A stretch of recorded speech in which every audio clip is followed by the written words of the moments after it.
Hi friends, நாங்கள் இன்றைக்கி green masala chicken gravy எப்படி பண்ணுறது தான் பார்க்க போகிறோம். எப்படி பண்ணுறது பார்க்கலாமா? இப்போ அதுக்கு ஒரு சின்ன மிக்ஸி ஜார் எடுத்துக்கோங்க. அதில் 2 பச்சை மிளகா, கொஞ்சம் மிளகு அள்ளி போட்டுக்கோங்க, ஜீரகம், இஞ்சி பூண்டு பேஸ்ட்டு,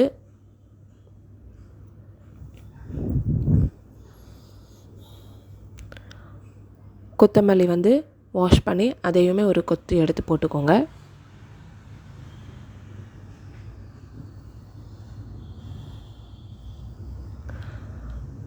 ரெண்டு தக்காளி,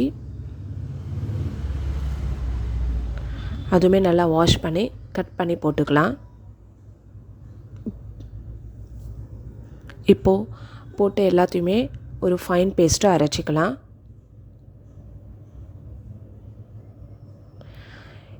இந்த பேஸ்ட்டை அரைக்கிறதுக்குள்ளே என் பொண்ணு பாருங்கள் எவ்வளோ சத்தாய்ச்சிட்டு இருக்கா. அந்த மிக்ஸி பிடிச்சி இழுத்து இழுத்து இழுத்து விளையாடிட்டு இருக்கா. அவளால் எவ்வளோ எட்ட முடியுமோ எட்டி என்னென்ன எடுக்க முடியுமோ ட்ரை பண்ணுறா அவன்.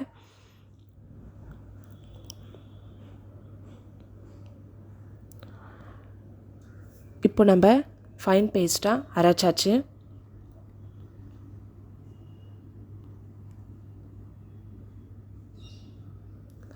இந்த அரைச்ச பேஸ்ட் ஒரு சைடு வச்சுக்கோங்க.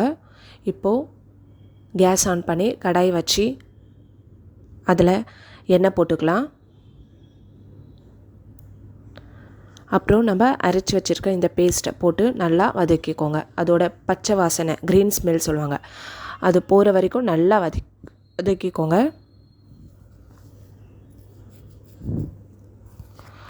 வதக்கிட்டு இப்போ இதில் நம்ம கொஞ்சம் கரம் மசாலா, அப்புறம் கொஞ்சம் மஞ்சள் தூள், உப்பு, இது 3மே போட்டு நல்லா அதையுமே நல்லா வதக்கலாம்.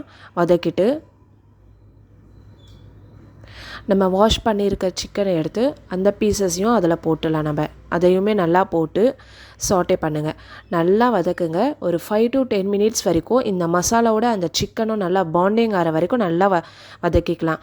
ஏன்னா அப்படியே நம்ம தண்ணி, இந்த மசாலா போட்டு சிக்கன் போட்டு அப்படியே தண்ணி போட்டோன்னா அது அப்படியே அந்த மசாலா உள்ளே இறங்காமல் அந்த மாதிரி இருக்கும்.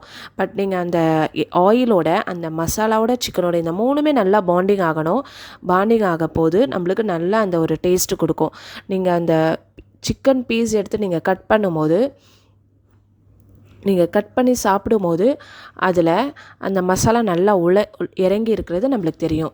இல்லைனா நீங்கள் அப்படியே தண்ணி போட்டிங்கன்னா அந்த மசாலா தனியாக, இந்த சிக்கன் தனியாக அந்த மாதிரி தெரியும். அதனால் நல்லா வதக்கிக்கோங்க. நல்லா வதக்கிட்டு தண்ணி போடுங்க. சில பேர் குக்கர்லேயும் வைக்கிறாங்க.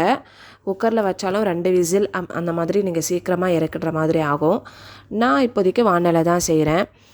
இந்த மாதிரி செஞ்சால் நல்லா இருக்கிறதுன்னு நான் இதில் செய்கிறது.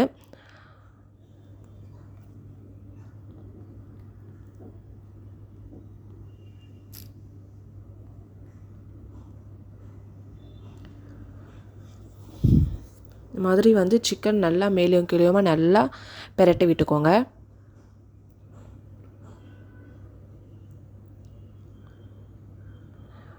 இப்போது நம்மளுக்கு எவ்வளோ தண்ணி தேவைப்படுமோ அவ்வளோ தண்ணி அந்த சிக்கனுக்கு நம்ம போட்டுடலாம். அது வேகிற வரைக்கும் தண்ணி போட்டுட்டு நல்லா இந்த மாதிரி கிளறி விட்டுட்டு மூடி போட்டுடலாம்.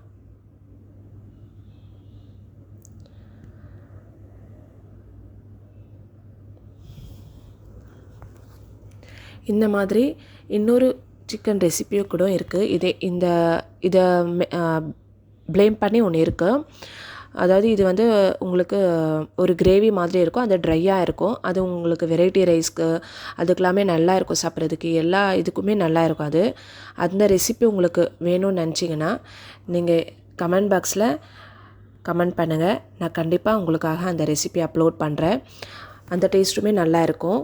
அது ட்ரையாக இருக்கும், ஆனால் அதுவுமே நல்லா மசாலா உள்வாங்கியிருக்கும். நம்ம எப்போவுமே சிக்கன் 65 அந்த மாதிரி ஆயில் ஐட்டம்ஸ் ஃப்ரை பண்ணி சாப்பிட்றத விட இந்த மாதிரி ஆயில் அவாய்ட் பண்ணுற இந்த மாதிரி கூட டிஃப்ரெண்ட்டாக செஞ்சு சாப்பிட்லாம். உங்களுக்கு என்னென்ன ரெசிபி தேவைப்படுமோ அது எல்லாமே நீங்கள் கமெண்ட் பண்ணுங்கள். கண்டிப்பாக என்னால் முடிஞ்ச அளவுக்கு நான் அப்லோட் பண்ணுறேன்.